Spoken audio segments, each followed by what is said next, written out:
Hello and welcome to the session. In today's session, we will be discussing about some of the basic concepts of database management system. To begin with, the first thing we would like to understand is what is the need.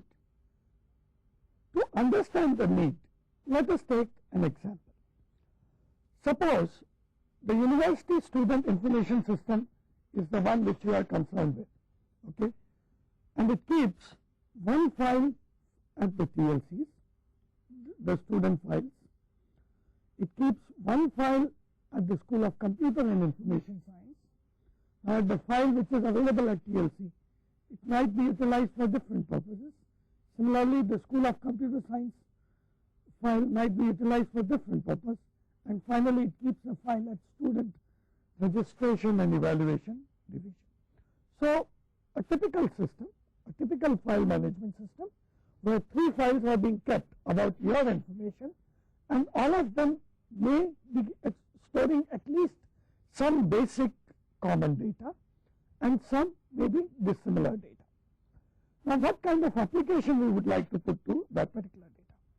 Now, TLC might use it for scheduling purposes, school may use it for monitoring purposes, and student registration and evaluation division may keep it for results and free records. So these might be in general the uses of this particular data. Fine, these kinds of applications are well accepted by everybody. Is there any problem with this particular application? Yes. What are the problems? What happens when the structure of the file is changed or some data value is changed? Now, let us take the first case, that is, suppose we change a data value. Then what will happen? We need to update data at all redundant locations. For example, if your address is updated, it is to be updated at all these locations. In case data is not updated at all the locations, it implies data is inconsistent, which may lead to problems such as SRE sending results to wrong address. So this is the first kind of problem. Now what happens? Suppose tomorrow I change the format and address instead of 2 fields, I want to store in 3 to 4 fields along with the PIN code number. What will happen in this kind of a case? Well, in this kind of a change, that is, any change in structure of data. For example, if we want to add additional information about re-registration status in student files, the structure of data will change. Since all the programs have structure defined in them, they will change. Now, if I am monitoring from my end, I need to define that particular structure, and that particular information is going to change. This particular aspect is called dependency of data onto programs, or it is called data dependence. All applications may be updated and recompiled. The effect of this data, dependence, is going to be that all the programs which are using that particular data, the structure of which you have changed, need to be recompiled and put to use again. And that is a major problem. Let's continue with the problem. Data and application programs are dependent on each other. So this is the basic case. Data have undesirable redundancy. So you have multiple places data is appearing. Unforeseen queries cannot be answered. A new application might have to be written. Now for this particular case, let's take a very simple example. New query. Suppose you want to find out, relate the performance of the student to their attendance percentage. These two are residing in entirely 2 different files. And to collate that particular data, probably you've got to write a different application for which data might have to be imported from these 2 different files. So those kinds of things are required in a database management system. Now, problems are many. Can we find a solution to this? Well, the database management system technology provides a solution. Now, how does it provide a solution to this particular problem? Well, the database management system provides solution in the first form as integrated data. It integrates the data. What that means? Unification of distinct files, eliminate redundancy at least partly. So not only it will remove the redundancy, but it will remove it partly, because some kind of redundancy might be needed from the recovery or other related aspect. The other key factor about this particular database management solution is that it allows sharing of data. Obviously, you are storing data at one place. So if you do not allow it to be shared, then your solution cannot be error-free or trouble-free. So the sharing of data is basically data being shared among different users, concurrent accesses to data. So multiple users are allowed to access data at the same time. A user concerned with only a small portion of database. User is not expected to see the complete variety of the database. He is just focused, concerned with part of the database or the part he is basically concerned with. So basically, this is the way we are viewing a database solution. If we are viewing our database solution in this particular way, how it is advantageous or beneficial over the formal file-oriented approach? Well, to do that, we understand what is a database. And a database is a collection of persistent, continuous, not erasable data, unless specifically you want to erase it, of an enterprise for an application system. So a database is basically defined for an enterprise and for applications. One of the common features of this particular database is that it provides centralized control of data of an enterprise. Now that is a key concern. Centralized control simply means to me that data is available at one juncture and under the control of that particular system, management system. It can be made available to various places or various people in that particular category.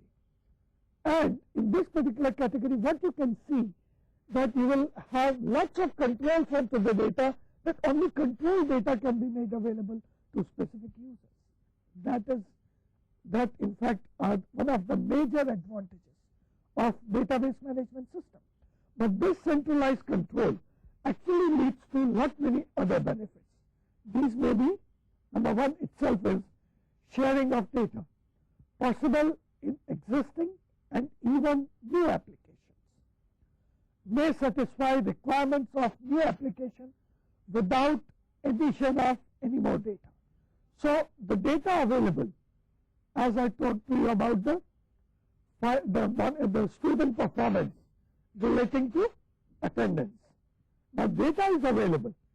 Through database technologies, we can easily relate the two data, sharing among various applications. Reduction of redundancy. Now you may be having data available at 3 different places, especially your enrollment number, name, address, personal details. Suppose you change your address. What is going to happen? You will inform us, we will inform in turn the SARI division as well as your TLC. Or you inform your TLC, TLC in turn inform us as well as our SARI division. At any point of time, if the data has not changed, it will lead to something called, it is redundant data, but redundancy may lead to inconsistency of data, and that is very bad for data. Controlled redundancy may be okay, but uncontrolled redundancy leads to inconsistencies in data, and that is a bad thing to have, because you might have seen that kind of an effect. Your result go to different place. Okay. So redundancies, reduction of redundancy, that is data administrator should see for control redundancy, and inconsistency can be avoided by this particular approach. Integrity can be checked and enforced. We'd like to see some more details about integrity, but slightly later on. But for the time being, we believe integrity means correctness, truthfulness of data. And in the database approach, you can rely on data in a better way than a file management system, because it is under the centralized control. There is an ownership of data, and that central concern or centralized person can be questioned about why data is correct or incorrect, or if there is any integrity problem with the data. There are more advantages. Transactions can be supported. What is a transaction? It's basically a unit of work. A transaction may be contained in a single program. Security can be enforced. Conflicting requirement can be balanced, and standards can be enforced. Now, let me try to say a few words about the conflicting requirements. You have a database application for which student enrollment numbers is the key, and records are stored in order of students enrollment number. But if I want to find out, or there is an application which is constantly looking into the list of better performers, then probably data is not to be organized in order of enrollment number. It is to be organized in order of the achievements, the overall marks. That can be achieved by a database management system through various ways, indexes, right? These are conflicting requirements. You can create various types of indexes which are needed and balance various requirements. Transactions we will be discussing in the next session. Security of data is an extremely important concern. We would like to discuss about it also later on, or maybe next session. And standards can be enforced. Once your data is under the centralized control, you can really think of, or you can really plan for any kind of standardization which might lead to EDI or electronic data interchange or those kinds of transfers. So these are some of the major benefits of database management system approach. But last but not the least advantageous thing, in fact it is one of the most advantageous thing, is data independence. Let me reiterate what is data independence. It is the immunity of applications to changes or change in physical representation and access techniques. This is called physical data independence. The immunity of application programs in case of change in fields to an existing records. This is called logical data independence. You have created another index. Your application should not change. You have changed the way data is to be stored. Instead of one, now it is being stored into 2 files. Your application should not change. That is what we talk about, data independence. How do we achieve it? Well, one common mechanism to get that is views and conceptual design of database management system, which we may discuss in slight details in the next or subsequently in this particular session. Now, what is the software available for database? How do we control the database? Well, between the physical data and user, there is a layer of software. The database management system or database manager or database server, that is what the name of the software is, and any request for data access passes through DBMS layer. And all the mechanisms, all the benefits which we are talking about are provided by this DBMS layer. Who are the users of a DBMS?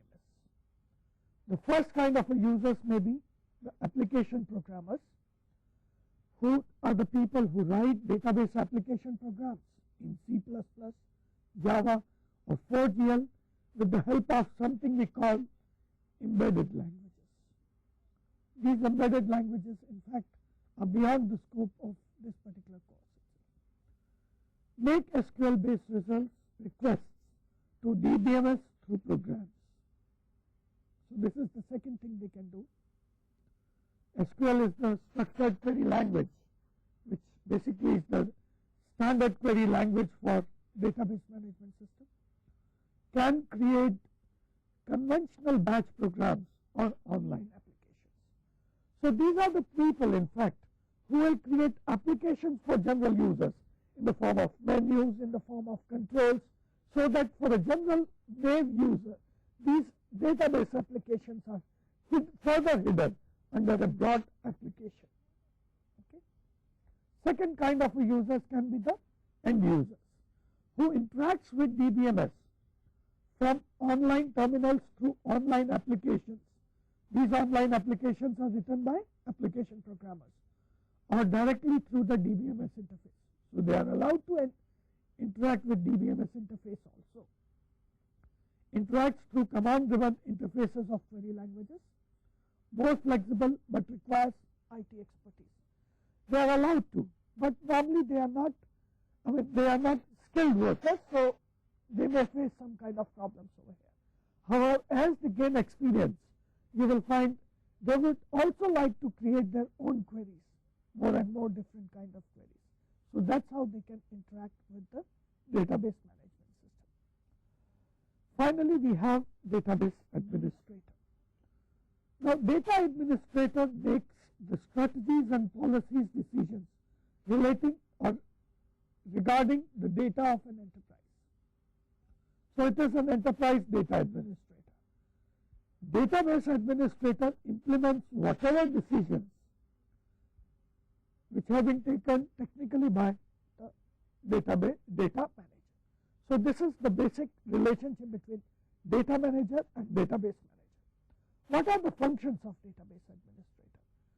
Database administrator is responsible for creating the conceptual and physical database design. Basically, it should ensure the data, logical data and physical data independence, defining security and integrity constraints, defining backup and recovery policies, monitoring performance, and responding to changing environments. Now, responding to changing environment is once again called performance tuning, according to the different application needs, how the queries can be answered in fastest time. That is responding to changing needs. So these are the basic advantages of the database administrators. So what are the functions and components of database management systems? The first thing which we should be able to do with the database management system is data definition. Data definition is basically providing a structure, assigning a structure to a database. And how it is done? By a component called DDL, that is Data Definition Language Processor or DDL compiler. The job of this particular component of database management system is whatever definition has been assigned to compile that into the database environment. Next is data manipulation. Data manipulation basically deals with when you are dealing with creation, updating, querying of data. And DML processor or DML compiler is supposed to handle the basic compilation work.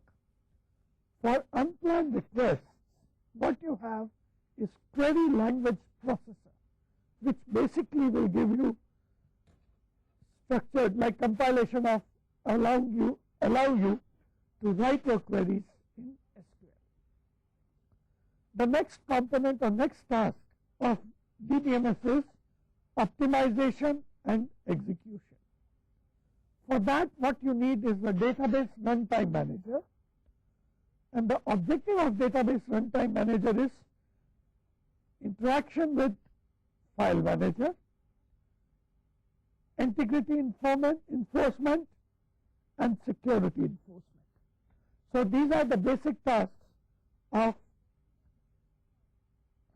the data manager. The next function is data recovery and concurrency control. What can happen that in a disastrous situation, you may, or your database, the current state of database may get corrupted. Many users might be working with the same data at the same time. That is concurrency. Now, you've got to avoid the problems relating to concurrency. What can be a simple problem relating to concurrency? Suppose you are booking a ticket at railway reservation system, and two people are trying to book the ticket at the same time. Will they book the same seat? If they are, that's a concurrency related problem. If they are not, you have already avoided the concurrency related problem. So what we are trying to say here is there is a component called transaction manager, which looks into that data recovery, that is in disastrous situation or any kind of failure situation. Data is brought back to the consistent state, and under the concurrent transactions happening, data is still in consistent state. This is the responsibility of transaction manager, and it is basically concerned with backup and recovery and concurrency control. And finally, we have metadata management, where data dictionary, the component which is one of the most important component in database management system, yet is grossly overlooked, is basically kept. So this in a nutshell was what we have covered by now. Is we have tried to define the database approach and its benefit over the basic file oriented approach. We have also tried to cover some of the basic aspects relating to what are the basic functions and what are the components of a database management system is. Now let us look into the second most important aspect of database management system technology, and that is the relational model. What do we mean by relational model? Well, relational model can basically be categorized into three basic aspects. Structural aspects, which basically you define as everything is in the form of tables. Integrity aspect, where we say keys and foreign keys are the main things of concern, and manipulative aspect, where the manipulation results in tables. So whatever operation you do on the data, that is on this particular data, the result will still be in tables. That is what relational model enforces. Three common operators are selection, projection, and join. Let us look into all these aspects in slightly more details with the help of an example. What you see in the diagram is an example of a relation, a table. These rows are called tuples and basically pertains to data of person or entity. Each entity is defined by several set of attributes. Okay. So these are the attributes or the columns. In all relations, you will find there has to be something called primary key. In this particular case, as we see in the database, there are two possible keys, enrollment number or name. What we are assuming is names are unique. Phones cannot be the key because two people can have same phone numbers. They may be brothers and may be residing at same place. They may be friends, they may be residing at the same place. Program code cannot be the key because many students may be opting for different programs. So what can be the alternate keys? Or what are the basic candidate keys? What are the candidates which can be classified as keys? Enrollment number or name. And one of these we will select, and that is going to be called the primary key. In most of the cases, we are going to select the enrollment number because uniqueness is guaranteed. In case of names, if there are duplicates, what you give is maybe if two Sanjays are there, you will say Sanjay 1, Sanjay 2 or so on and so forth. But enrollment number, uniqueness is guaranteed. That's why you are giving enrollment number to the students, right? So one of the candidate key is the primary key. It is the selection by us. What you see is two tables, and basically they seem to be very well organized. So this is basically what we have to say about the basic structural aspect of database management system. Okay.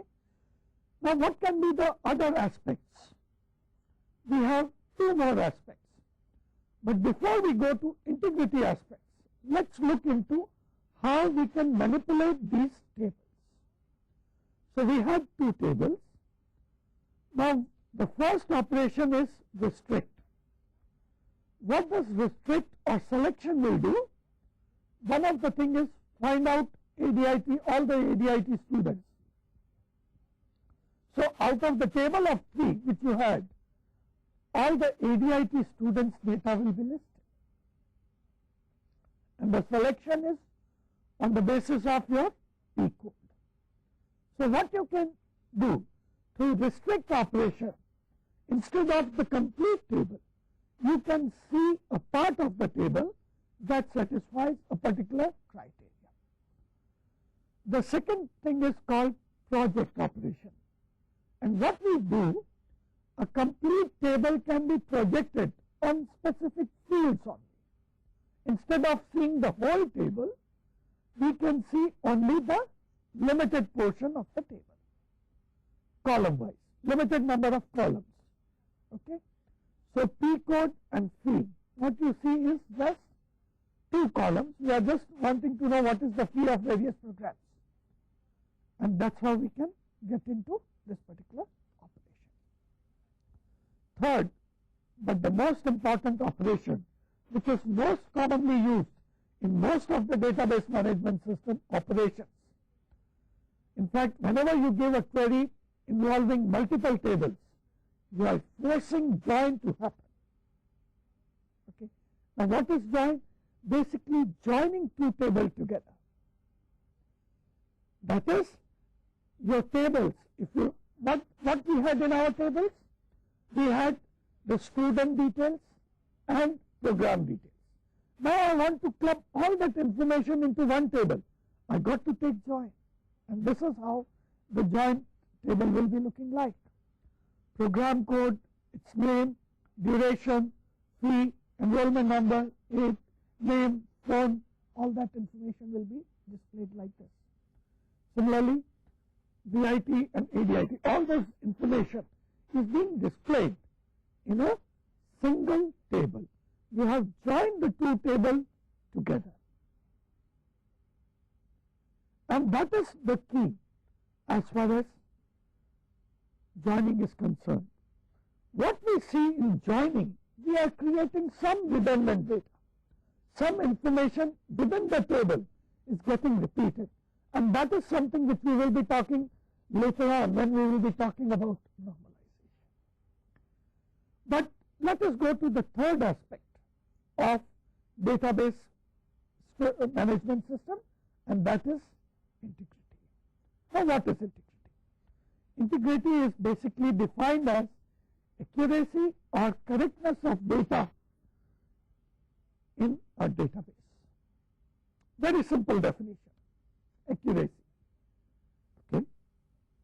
But why we are so much concerned about the integrity part? For that, let us define a term called foreign key. Okay. And it is being defined as, let R2 be a relation, then a foreign key in R2 is a set of attributes of R2, say Fk. Now, what basically this looks very terse. What do I mean is, what you see in this particular table is P code. This is a table R2. So, what we are saying, this is a table R2, a relation, then a foreign key in R2.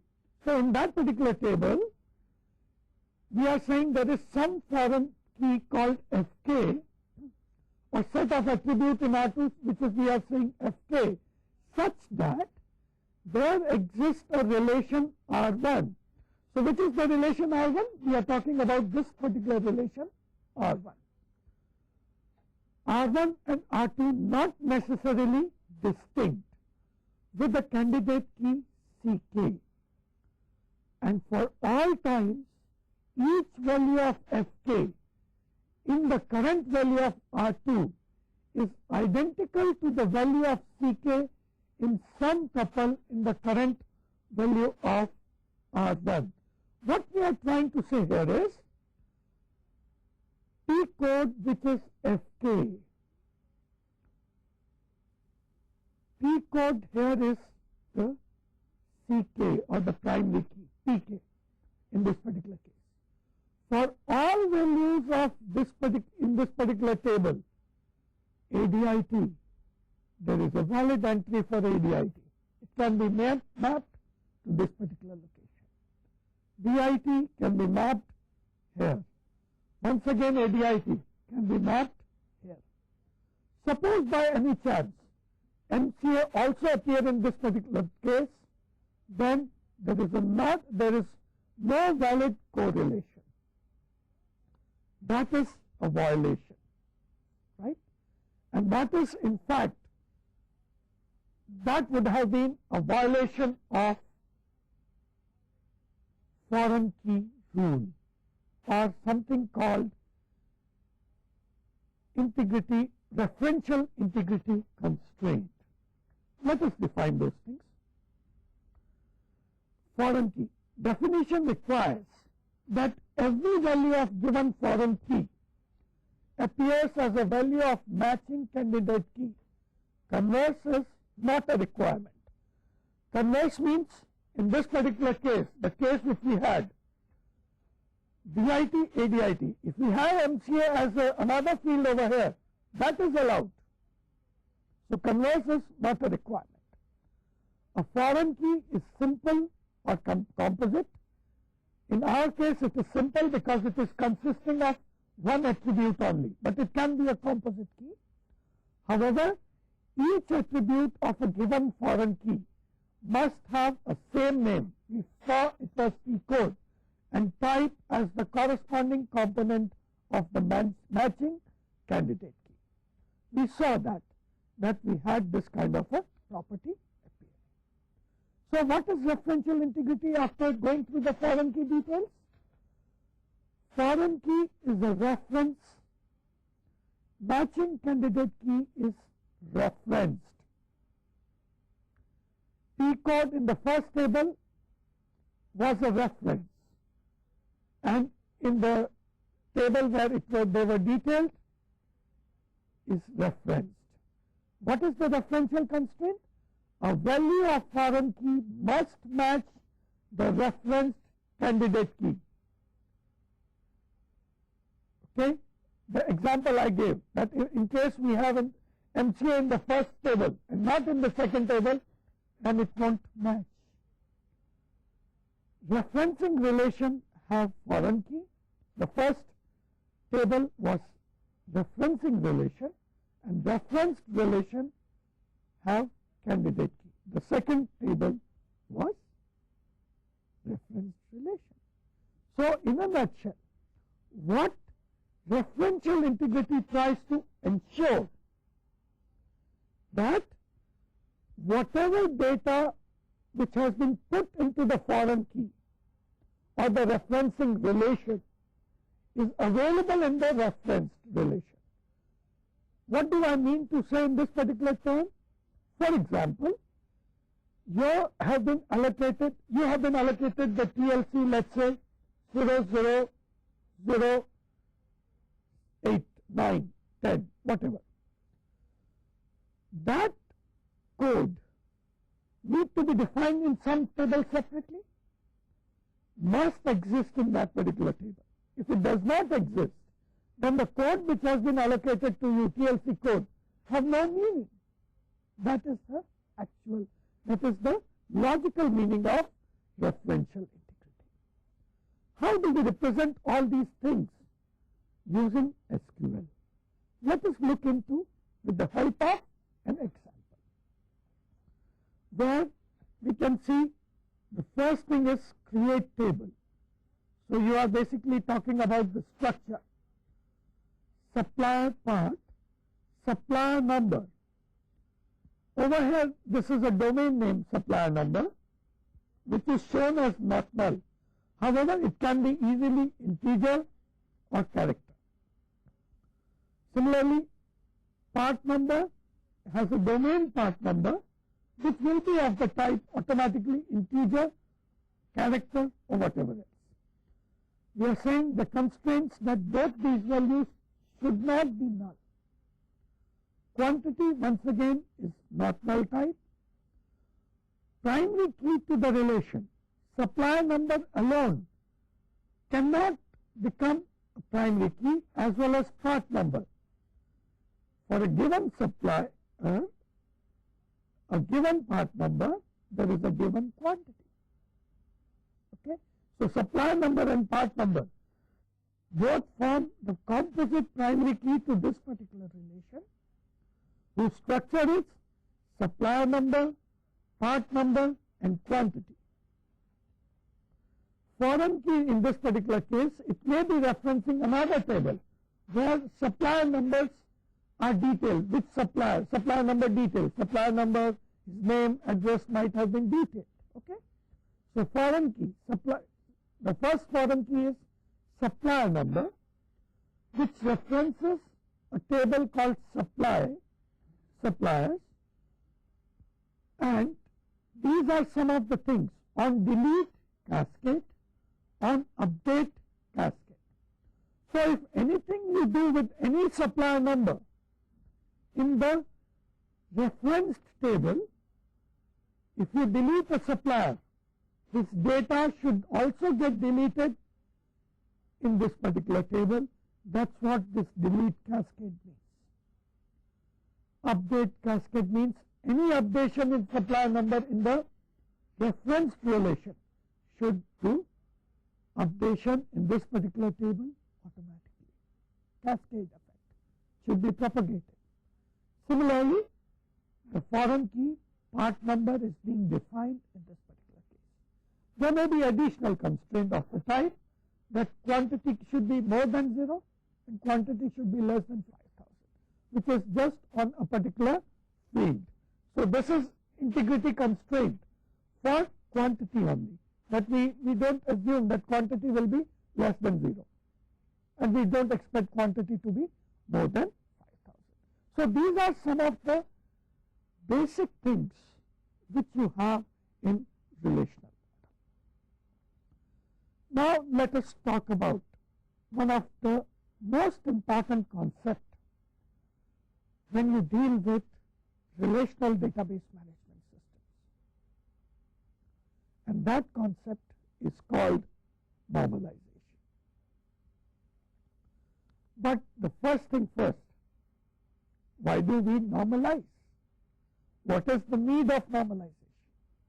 Well, the need of normalization is to reduce redundancy, which implies there is no inconsistency, no loss of information from database over the lifetime of database. So these are the two prime objectives of doing normalization. Let us look into more details of normalization with the help of examples. The first example basically being the student's relation, where name, course, phone number, major, professor and grade are being represented about a student. The constraint which goes to this particular relation is student name is unique. A student can join many courses. A student can have one phone only.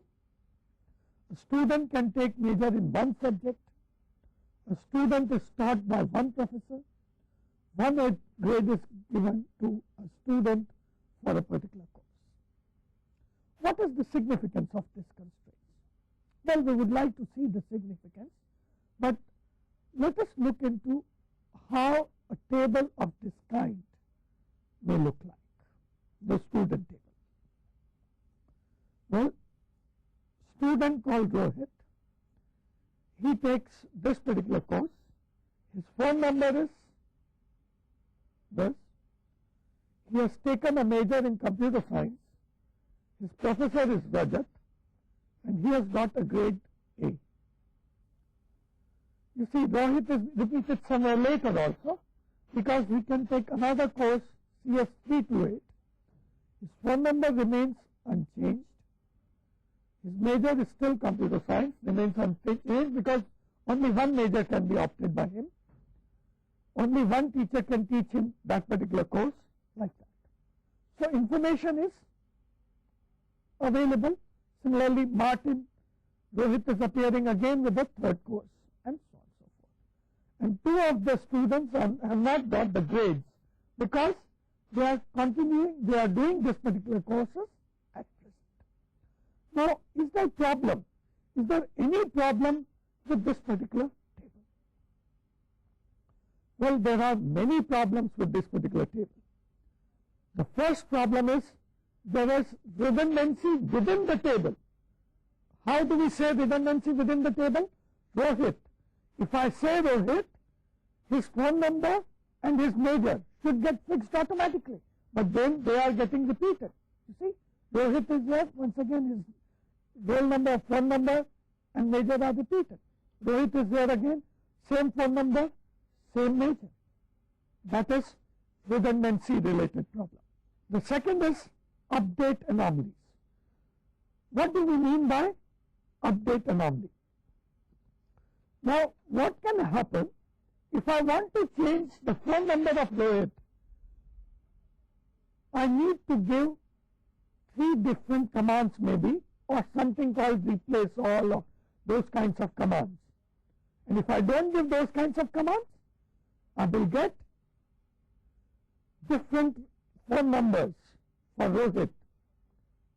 Okay, it may happen that way. But at one instant, it has changed and not at all the instants.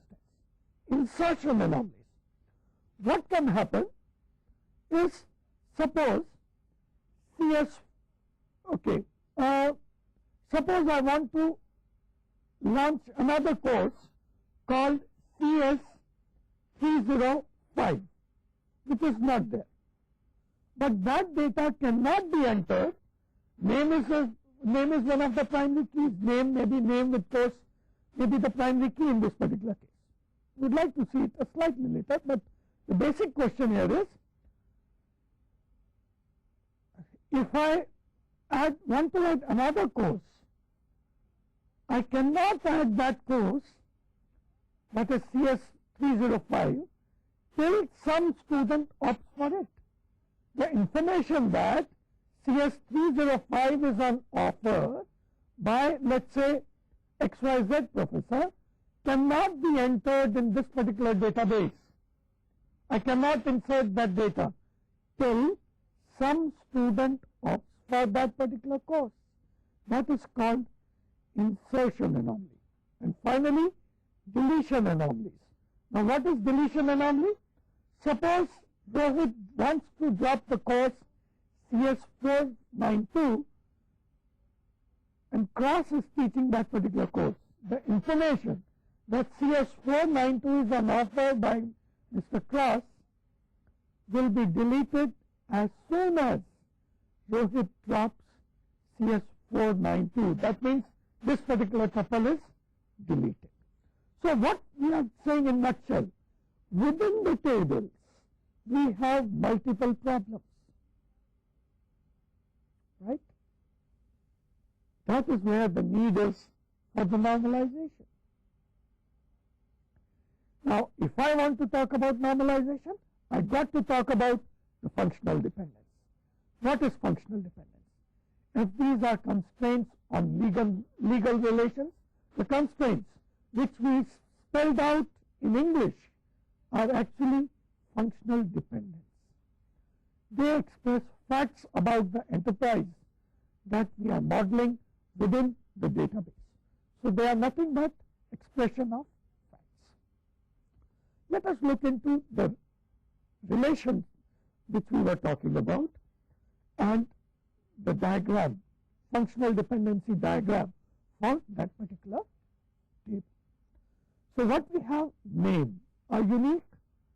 So by name I can uniquely determine the phone because a person has just one phone, one major, so both the things I can uniquely determine. That's dependency. Okay. Course can uniquely determine because one course is being taught by only one teacher, course will be uniquely determining the professor. And name and course, which is the primary key for that particular relation, joint. It is a composite primary key. Both can determine the course because a particular name in a particular student name, a student in a particular course will get one particular grade. So this is the dependency diagram, right? What is the problem? How the problems which we have talked about can be solved? Very simply by a concept called decomposition. The problems in the student relation scheme can be remedied by decomposition. But what is the principle of decomposition? Okay, the desirable decomposition may be which have lossless join decomposition. That is, on taking join of the decomposed relation, have the same set of tuples as original. Dependency preservation. Constraints should not be violated and they should not be put across different tables. Should be preserved in the same table. If there are two different tables, one constraint goes to one table, second goes to second table, that is acceptable. But one constraint across the two tables is not acceptable. And that decomposition normally is given to us by the way of normalization. Normally till 3NF we get these kinds of properties. So what is normalization? It is an attempt to eliminate or minimize the problems occurring due to data redundancy over the lifetime of the database. It's an attempt for good database design using decomposition. First normal form. Under the normalization we have various normal forms. First, second, third and BCNF. 4NF and 5NF we'll just touch upon, but the first four normal forms, that is still BCNF, we would like to touch upon. What is first normal form? The form is also called a flat file and shown as 1NF. There are no composite attributes. Every attribute is single and describes one property. A database scheme is in 1NF if every relation scheme included in the database scheme is in 1NF. You remember, a database consists of many relations, right? So 1NF table we have already seen. Let's look into the table once again. This table is in 1NF. It has all the problems, but there are no composite attributes. Okay? All attributes are independent of each other. Normally name can be classified as composite attributes, but over here we have just used the first name. So all the attributes, the table is in 1NF. Okay. From 1NF we move to the second NF. What are the problems in the 1NF? We have already seen all sorts of anomalies and redundancy related problems does exist in the table. Now let us look into 2NF. A relation is said to be in 2NF if it is in 1NF and non-key attributes are fully functionally dependent on the key attributes. Further, if the key has more than one attributes, then no non-key attributes should be functionally dependent upon a part of the key attributes. So no has already come. What do we mean by saying all these? Let's look into the dependency diagram once again. What we are trying to say, the table which was in 1NF, so this table was in 1NF, they should not, now part dependence is there, phone and major are partly dependent onto the key. Similarly, professor is partly dependent on the course. What we wanted, that all the things should have been like this, from the composite key only. Dependency should have been just like the whole key here and dependency like that. To do that, what we are going to do? We are going to decompose this particular table. How we are going to decompose the table?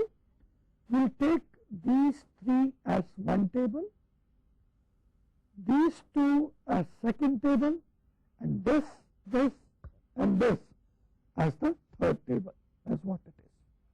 Once again look into this graphics. Student info, name, phone, major. Name, phone, major as one table. Result, name, course, grade. Name, course, grade as one table, and course and professor as the third table. So this decomposition takes, it tries to remove the problems which we were having in the previous normal form. And in fact, you will find that this particular table decomposition will eliminate almost all sorts of redundancies which we had in the previous table. And thereafter it will be in 3NF, 4NF, 5NF, all the things. But for the time being, let's take another example so that we can demonstrate how to move from 2NF to 3NF. So let's look into the typical table once again. The roll number, name, department, year and hostel are there. Now what we are trying to say, that year is related to hostel. So first year goes to Ganga, second goes to Kaveri, 3 goes to Krishna and 4 goes to rest all is independent of each other. Now what will be the functional dependency diagram for this particular table? That roll number uniquely identifies name, department, year and hostel. But in addition, year also identifies the hostel, and that is where the problem is. The redundancy was there. All sorts of redundancy related problem or normalized related problem will come. What do? We simply break this particular table into two. What tables? That is one table consisting of all other attributes except the year and the hostel. So what is third normal form? The relation is in 2NF and all attributes in a relational scheme are functionally dependent only on the key and not part of not on the non-key, as was the case in the diagram we had shown. And the decomposition will be, we decompose the table into roll number, name, department, year, and the hostel, which is a new table, consists of year and the hostel. So this is the way we do the 3NF. Finally, we have BCNF. BCNF assumes that a relation has more than one composite candidate keys having one common attribute. If the not common attribute of one composite key is dependent on an attribute of other composite key, a normalization called BCNF is needed. Now, very tough words. Aren't they tough? To make it understandable, let's look into the example. Now, consider the relation professor. A professor consists of professor code, department, head of the department, and percentage time. The assumptions are a professor can work in more than one department. Okay? The percentage of time he spends in each department is defined, is given. Okay? And each department has only one head of the department. So with this constraint, let us look into the functional dependency diagram for the table. What we have? Professor, department, and HOD. We have two composite keys here. The break is basically shown over here. Professor and department is one set of composite key. Professor and HOD is the second set of composite key. And both of them, professor and HOD and professor number and department, can qualify. Both are the candidate keys. Only one of them can be primary key. The non-overlapping portion is the professor number. Non-overlapping portion of the primary key is department and HOD. And one department can have only one HOD. So department uniquely identifies the HOD it has. If you know HOD and professor number, you can find out the percentage time, because this is the key he has spent into that particular department. Or if you know that particular department and professor number, you can find out the percentage of time he has spent into that particular department. So this particular relation is in 3NF without any problem, but it is not in BCNF because there is a dependency from department to HOD. And that is going to cause problem, because the information that this department and this HOD will be repeated with all the professors. Now that's a redundant information, and that redundant information in a table, if we want to quantify, you can keep on writing the data and you will find for different number of different professors, the same information will be repeated, and all sorts of redundancy related problems will come into picture. How to solve this particular problem? Simply break the relation into two. What will be the decomposition? We can have professor code, department, person time. That is professor code, department, person time. And second is department and HOD. That is the decomposition into 3NF. Right? So this is what we do in third normal, BC and F. I think with this I come to the end of this particular session. In today's session, we have discussed about the basic components and basic functions of database management systems, the advantages of database management scheme, in fact the database management systems, the constraints, the integrity constraints, and the relational model, and finally we discussed the concept of normalization, and we restricted our discussion till BCNF.